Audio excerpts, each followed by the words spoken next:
Hello. இந்த வீடியோவ நீங்க click பண்ணி உள்ள வந்துருக்கீங்கன்னா, கண்டிப்பா என்னைய மாரியே நம்ம இந்தியா இந்த மெடல் டேலிலாம் எப்படா ஃபர்ஸ்ட் வரும்? எப்படா எல்லா ஈவென்ட்லயும் பார்ட்டிசிபேட் பண்ணி எப்படா இந்தியா ஜெயிக்கும்? அந்த மாரி ஒரு மனநிலையில சேம் மனநிலையில இருக்கிறதுனால தான் கண்டிப்பா இந்த வீடியோக்குள்ள வந்திருக்கீங்க. வீடியோவ ஸ்கிப் பண்ணாம ஃபுல்லா பாருங்க. இதுவரைக்கும் நம்ம சேனல சப்ஸ்கிரைப் பண்ணாம இருந்தீங்கன்னா, சப்ஸ்கிரைப் பண்ணிக்கங்க. இந்தியாவோட பெர்ஃபார்மன்ஸ் காமன்வெல்த் கேம்ஸ் 2026ல எப்படி இருந்துச்சுன்னா, நம்ம மெடல் டேலில 4வது இடம் பிடிச்சோம். 39 மெடல் மொத்தம். அந்த 39 மெடல்ல பார்த்தீங்கன்னா, 13 கோல்டு, 17 சில்வர், 9 பிரான்ஸ்.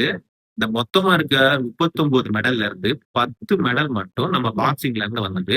அந்த 10 மெடல்ல 7 கோல்டு, 3 சில்வர். சோ எந்த அளவுக்கு இந்தியன் பாக்ஸிங் வந்து டாமினேட் பண்ணியிருக்கு இந்த காமன்வெல்த் கேம்ஸ்ல அப்படிங்கிறதுக்கு இந்த மெடல் டேலியே ஒரு எடுத்துக்காட்டு. இந்த பாக்ஸிங் ஸ்டார்ட் ஆகுற வரைக்கும் இந்த மெடல் டேலிய பாத்தீங்கன்னு வச்சுங்களேன், இந்தியா வந்து 8, 9, 10, 11வது இடத்துக்குலாம் போனோம்.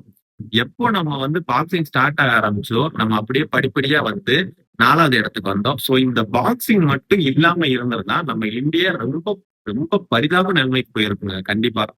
இந்த பாக்ஸிங் எப்படி சடனா இவ்வளவு தூரத்துக்கு வந்துச்சுன்னு எனக்கு தெரியல. இந்த பாக்ஸிங்க்கு குடுக்குற இம்பார்ட்டன்ஸ் வந்து மத்த ஈவென்ட்ஸும் குடுத்தா, கண்டிப்பா மெடல் டேலில 1ஸ்டோ, 2டோ நம்ம வர்றதுக்கான நெறைய சான்சஸ் இருக்கு. இந்த இந்த ஓவரால் டோர்னமெண்ட்ல என்னைய ரொம்ப இம்ப்ரெஸ் பண்ணது பாக்ஸிங் தான். பாக்ஸிங்ல ஆடின எல்லாருமே சூப்பரா பண்ணாங்க. அந்த 3 சில்வர் மேட்சுமே நம்ம பார்த்தீங்கன்னா, அசால்ட்டாலாம் நம்ம தூக்கி குடுக்கல. ரொம்ப டஃப்பா போய் இந்த ஸ்பிளிட் டெசிஷன் சொல்லுவாங்க பாக்ஸிங்ல.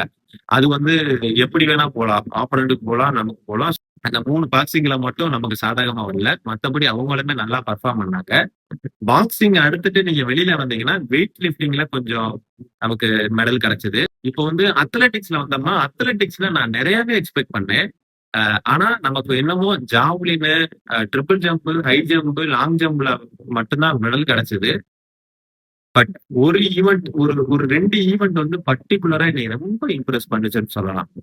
குல்வீர் சிங்ன்னு ஒரு ஆளு 10,000 மீட்டர்லயும், 5,000 மீட்டர்லயும் 10,000 மீட்டர்ல 2ண்ட் பிளேஸ், 5,000ல 3rd பிளேஸ். இதுல என்னப்பா பெருமை அப்படின்னு நீங்க என்ன கேட்கலாம். இந்த மாரி ஈவென்ட்ஸ்லலாம் யாரு ஆதிக்கம் செலுத்துவானா, கென்யா, ஜமைக்கா, உகாண்டா, ஜிம்பாப்வே இந்த மாரி நாடுகள் ஆதிக்கம் செலுத்துற ஒரு போட்டியில நம்ம ஒரு இந்தியன் அந்த ஈவெண்ட் எல்லாம் நீங்க பாத்தீங்களா என்னன்னு தெரியல. கண்டிப்பா ஹைலைட்ஸ் இருக்கும். அத போய் பாருங்க. 10,000 மீட்டர்லாம் ஓடிட்டே இருப்பாங்க. எத்தனை கிட்டத்தட்ட எத்தனை லேப்ன்னு தெரியல. நெறைய லேப் சுத்தி வரணும். ஃபர்ஸ்ட் லேப் ஸ்டார்ட் ஆறது வந்து கன்சிஸ்டன்டா ஃபர்ஸ்ட் 3 பிளேஸ்க்குள்ளேயே ஓடிட்டே இருந்துட்டு இருக்கணும். அத கரெக்ட்டா மெயின்டெயின் பண்ணி குல்வீர் சிங் அருமையா வந்தாப்புல. எனக்கு ரொம்ப பிடிச்சிருந்துச்சு. ஏன்னா, மத்த ஈவென்ட்லாம் பார்க்கும்போது இந்தியா பார்ட்டிசிபேட் இருக்கிற ஈவென்ட்லாம் பார்ப்பேன். அப்ப பாத்தீங்கன்னா, ரொம்ப பரிதாபமா கடைசியா ஓடி வரதெல்லாம் பார்த்தா, ரொம்ப ஒரு மாரி வெக்ஸா இருக்கும் நமக்கு. வந்துராதா? நம்ம இந்தியா ஃபர்ஸ்ட் வந்துராதா? 2ண்ட் வந்துராதா? உள்ள வந்துராதான்னு. எனக்கு மத்த எல்லா ஈவென்ட்லயும் ஏமாற்றம் தான் கிடைச்சது. ஆனா இந்த 10,000 மீட்டர்லயும், 5,000 மீட்டர்லயும் மட்டும் தான் எனக்கு ரொம்ப சாட்டிஸ்ஃபைடா இருந்து. இந்த குல்வீர் சிங்க இன்னும் நம்ம ட்ரெயின் பண்ணா, கண்டிப்பா ஒலிம்பிக்ஸ்ல நமக்கு கண்டிப்பா மெடல் இருக்கு. அதுக்கப்புறம் இந்த அத்லெட்டிக்ஸ்ல பாத்தீங்கன்னா, 100 மீட்டர், 200 மீட்டர், 400 மீட்டர்லாம் நமக்கு இன்னும் நெறைய இம்ப்ரூவ்மென்ட் வேணுங்க. ரொம்ப டைமிங் வந்து ரொம்ப கம்மியா இருக்கு. இத்தனைக்கும் ஜமைக்கா, மத்த கண்ட்ரீஸ்லாம் பாத்தீங்கன்னா, அவங்களோட செகண்டரி டீம தான் அனுப்பிச்சாங்க. அந்த செகண்டரி டீமே நம்மளால பீட் பண்ண முடியல. சோ ஒலிம்பிக்ஸ்ன்னு வரும்போது, அங்க ஜமைக்காவோட மெயின் டீம் இருக்கும். யுஎஸோட மெயின் டீம் இருக்கும். சைனா இருப்பாங்க, ஜப்பான் இருப்பாங்க. ஸோ நீங்க இமேஜின் பண்ணி பாருங்க. அங்க என்ன மாதிரியான ஒரு காம்படிஷன் இருக்கும். ஸோ நம்ம இந்த மாரியான டைமிங்க வச்சுட்டு போ முடியாது. 100 மீட்டர்னா கண்டிப்பா அண்டர் 10 செகண்ட் வேணுங்க. அதே மாரி 200 மீட்டரும் பார்த்தீங்கன்னா, அண்டர் 20 செகண்ட் வேணும். அப்பனா தான் நம்மலாம் மெடல்லாம் எதிர்பார்க்க முடியும் ஒலிம்பிக்ஸ் லெவல்ல. இந்த காமன்வெல்த் கேம்ஸ்லயே நம்மனால அந்த ஈவென்ட்லலாம் ஃபைனல் வரைக்கும் கூட வர முடியலன்னா, ஒலிம்பிக்ஸ்லாம் என்னால இமேஜின் பண்ணியே பார்க்க முடியல. ஏன்னா நெறைய ஒர்க் அவுட் பண்ண வேண்டியது இருக்கு.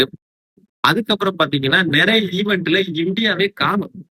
ஸ்விம்மிங்ல சுத்தமா இல்ல. சுத்தமா 0. நம்ம ஏன் ஸ்விம்மிங் ஸ்போர்ட்ஸ்லாம் கன்சிடர் பண்ண மாட்றாங்க இந்தியன்ஸ் அப்படிங்கிறது எனக்கு சுத்தமா புரியல.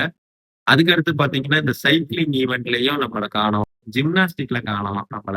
இந்த ஜூடோ கூட பரவாயில்லங்க. ஒரு 2, 3 மெடல் நமக்கு கிடைச்சது அந்த ஜூடோ ஈவென்ட்ல கூட. அது கூட பரவாயில்லாம இருந்தது. நான் ஒரு விஷயத்த ஒத்துக்கிறேன். ஆதிக்கம் செலுத்துற wrestling, badminton, table tennis, hockey இந்த மாரி ஸ்போர்ட்ஸ்லாம் இந்த டைம் தூக்கிட்டாங்க. பட் ஸ்டில் அது ஒரு காரணமா சொல்லக்கூடாது. இந்தியாவோட ஓவரால் பெர்ஃபார்மன்ஸ் இந்த இதுல எப்படி இருக்குன்னு கேட்டீங்கன்னா, நான் ஆவரேஜ் தான் சொல்லுவேன். ஏன்னா லாஸ்ட் இதுக்கும் இந்த இதுக்கும் பெருசா ஒரு டிஃபரன்ஸ் இல்ல. அடுத்து ஏசியன் கேம்ஸ் வருது. செப்டம்பர்ல ஸ்டார்ட் ஆகுது. கண்டிப்பா இந்தியா வந்து ஃபர்ஸ்ட், செகண்ட் வர்றதுக்கு யோசிக்கணும். நம்ம மறுபடியும் ஃபோர்த் பிளேஸ், ஃபிஃப்த் பிளேஸ் வர்றதெல்லாம் வந்து ஒரு மேட்டரே கிடையாது. ஏசியன் கேம்ஸ்ல நம்ம ஃபர்ஸ்ட், செகண்ட் வந்தாதான் நம்ம ஒலிம்பிக்ஸ்ல போய் அட்லீஸ்ட் 10 பிளேசஸ்க்குள்ள ஒலிம்பிக்ஸ்ல வர முடியும். ஸோ இந்தியா வந்து இன்னும் நிறைய ஒர்க் அவுட் பண்ணணும்.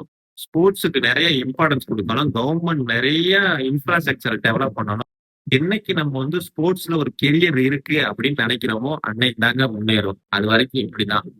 விளையாட போனா உருப்பட மாட்டா, படிக்க போடா அப்படின்ற வசனம் போய் விளையாட போனாலும் உருப்படியா விளையாண்டு அதுல ஜெயிச்சு வாடான்ற காலம் என்னைக்கு வருதோ அன்னைக்கு தாங்க இந்தியாவோட பெர்ஃபார்மன்ஸ் உலக லெவல்ல பேசப்படும். அது வரைக்கும் நம்ம இப்படியே என்னைய மாதிரி ஒரு ஆள் உட்காந்து புலம்பிட்டே இருக்க வேண்டியதுதான்.